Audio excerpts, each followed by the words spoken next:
जय श्री राम सभी भक्तों को, जय माता की। फिर एक नई वीडियो के साथ हाजिर हो गए हैं और आज की जो हमारी वीडियो है इसमें आप बताइए कि हनुमान जी को सिंदूर चढ़ाने का कोई विशेष नियम भी होते हैं जो हमें भी अपनाने चाहिए, जो भगत जो है हनुमान जी को सिंदूर चढ़ाते हैं। तो आज की वीडियो इसी विषय पे होने वाली है, हमारे साथ अंत तक बने रहिए तभी आपको सारी वीडियो समझ में आएगी। अगर वीडियो अच्छी लगती है तो लाइक करें, शेयर करें, कमेंट करें और अभी तक अगर चैनल को सब्सक्राइब नहीं किया है तो सब्सक्राइब कर लीजिए ताकि आप तक जो है वीडियो की नोटिफिकेशन सबसे पहले ही पहुंचती रहे। चलिए शुरू करते हैं आज की वीडियो।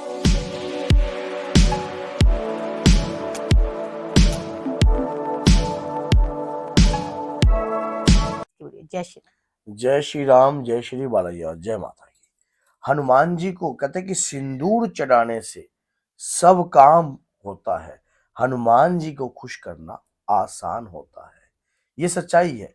अगर सिंदूर चढ़ाते हैं हम हनुमान जी को, एक भक्त ने ये क्वेश्चन तो किया है, क्योंकि वो कहते हैं कि हम पंडित के द्वारा अगर हम सिंदूर चढ़वाते हैं, कई बार ऐसा होता है कि हम क्या अपने घर में भी सिंदूर चढ़ा सकते हैं या हम खुद भी जाकर सिंदूर चढ़ा सकते हैं। तो आज मैं आपको ये या कोई विशेष विधान होता है। देखिए, हनुमान जी को प्रसन्न करना है, हमने बाबा को प्रसन्न करना है। बाबा को प्रसन्न करना है। प्रसन्न करने के लिए बाबा को आपके हृदय की भावना होनी बहुत जरूरी है। हम कोई भी काम करते हैं, कोई भी काम, बड़े से बड़ा काम हो, छोटे से छोटा काम हो, जिस काम में आपकी लगन ही नहीं होगी वो काम सिद्ध ही नहीं होगा।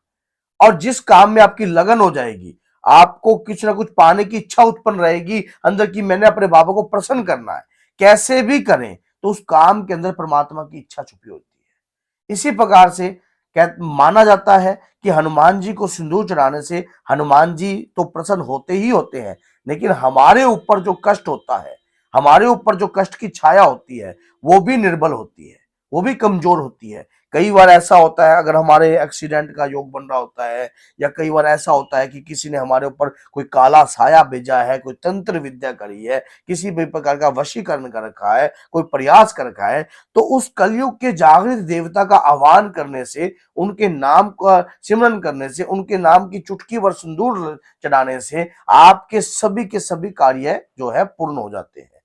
आपको पता है एक दिन क्या हुआ, हनुमान जी पे सिंदूर कैसे चढ़ता है। एक दिन माता सीता अपनी मांग में सिंदूर लगा रही थी, तो सिंदूर लगा रही थी, वहां पर हनुमान जी आ गए।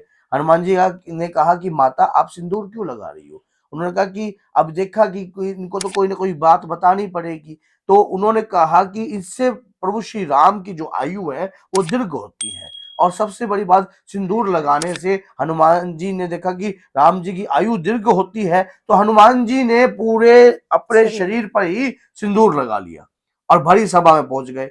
बड़ी सभा में लोग हंसे, कुछ भी हुआ, लेकिन बाबा ने अपने इष्ट आराध्य के प्रति पूर्ण रूप से समर्पण था। वो समर्पण ही आज उनको कलयुग के राजा के रूप में मानना पड़ेगा आपको, और कलयुग के राजा वो हैं और धरती के जागृत देवता हैं। उस जागृत देवता के आगे अगर हमारे ऊपर चुटकी भर हम सिंदूर लगाते हैं, या जैसे घर की कोई गृहिणी है, अगर कोई प्रेत छाया उसको तंग करती है, तो उसके ऊपर से भी आप 7 बार सिंदूर की चुटकी, मानो सिंदूर की चुटकी वार कर आप हनुमान जी के चरणों में अर्पण कीजिए और कहिए कि हे प्रभु, मैं आपका दास हूं।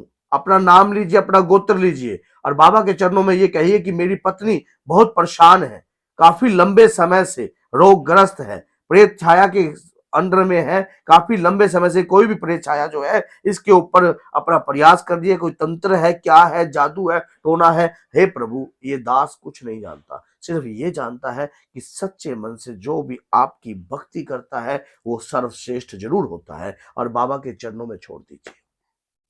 माना जाता है ये चुटकी भर सिंदूर, आप जब बाबा को ये चुटकी भर सिंदूर मंगल और शनि चढ़ाते हो, और तो ये और भी ज्यादा प्रभावशाली। अगर आप डेली चढ़ा रहे हो तो और भी ज्यादा गुणदायक होएगा। आप अब इस सिंदूर को चढ़ाने से पहले हनुमान चालीसा का पाठ कीजिए और ऊंचे स्वर में कीजिए, फिर चुटकी भर सिंदूर लीजिए, और जो कोई प्रेत रोगी है, कोई व्यक्ति है, उसके ऊपर से अगर आपका कोई काम नहीं बन रहा है तो बाबा के श्री चरणों का ध्यान कर कर कि हे बाबा, मेरी ये मनोकामना पूर्ण कीजिए प्रभु, मैं आपकी कृपा का पात्र बनना चाहता हूँ, काफी लंबे समय से इस कार्य के अंदर अड़चन आ रही है।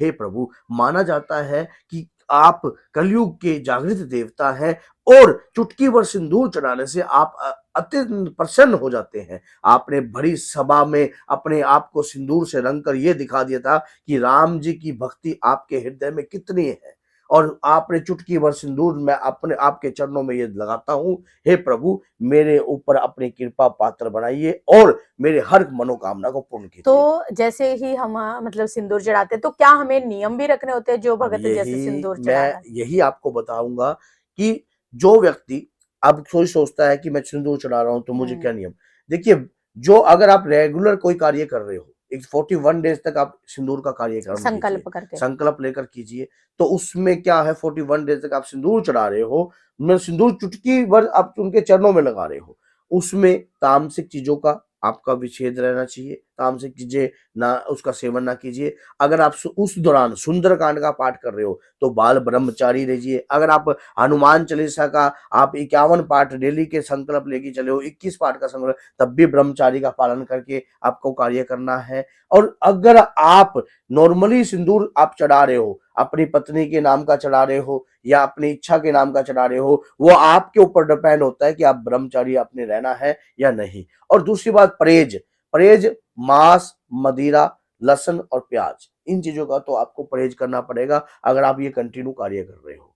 ये बात याद रखना, हनुमान उसमें क्या होता है, जो नेगेटिव एनर्जी को बल नहीं देना, हमने सकारात्मक ऊर्जा की कृपा को प्राप्त करने जा रहे हैं। और जब वो कृपा हमारे ऊपर आ जाएगी तो हमारे अंदर अपने आप ही ऊर्जा जो है उत्पन्न हो जाएगी।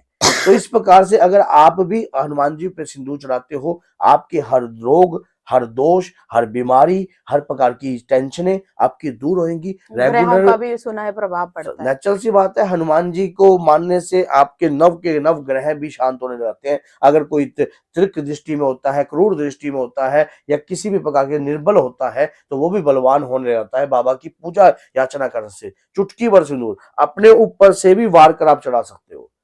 और नियम की बात रह गई, वैसे मंगल शनि का भी नियम पकड़ सकते हो। अगर मंगल शनि का नियम पकड़ते हो, कोई विशेष तौर पर अगर ब्राह्मण के द्वारा करवा रहे हो, उस दिन तो विशेष ये है कि लहसुन प्याज नहीं खाना चाहिए। अगर आप एक मंगल और शनि कर रहे हो, अगर आप रेगुलर कर रहे हो तो उसमें आपको ये गंदी चीजों का सेवन तो छोड़ना पड़ता है, क्योंकि हनुमान जी की भक्ति जो व्यक्ति करेगा वो इन चीजों का त्याग अवश्य ही करेगा।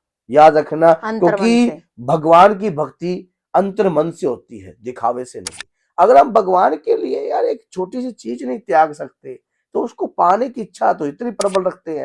उनकी कृपा तो हर बार हर व्यक्ति चाहता है कि उनकी कृपा हमें प्राप्त हो जाए, और छोटी सी जो चीजें हैं वो हमसे त्यागी नहीं जाती। तो इसलिए परमात्मा की कृपा को पाने के लिए प्रयास जारी रखिए। हनुमान जी आपकी रक्षा करेंगे। चुटकी भर सिंदूर आपकी जो रक्षा करेगा वो आपको कल्पना में भी आप सोच नहीं पाओगे, क्योंकि हनुमान जी हमेशा कलयुग के जागृत देवता है, रहेंगे, और इस संसार का कल्याण करने के लिए ही उन्होंने अवतार लिया है। तो बोलिए जय सीताराम, जय श्री बालाजी।